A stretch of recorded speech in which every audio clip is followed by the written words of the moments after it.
Hala siya, ano na naman kayang ginagawa niya?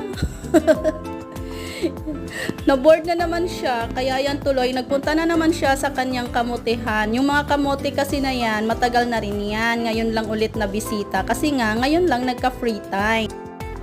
At dahil nga almost 3 months na tong ating kamutihan, so i-check natin kung meron na siyang laman. Sana naman meron na, kasi nga nag-crave ako ng kamote fries.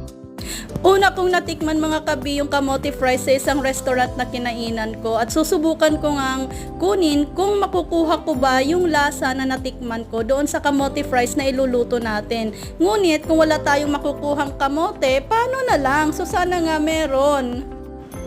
So ayan na mga kabi, nakikita ko na yung ulo ng ating mga kamote, ang dami, kaya thank God at meron tayong nakuhang kamote, meron tayong pang kamote fries para sa ating breakfast.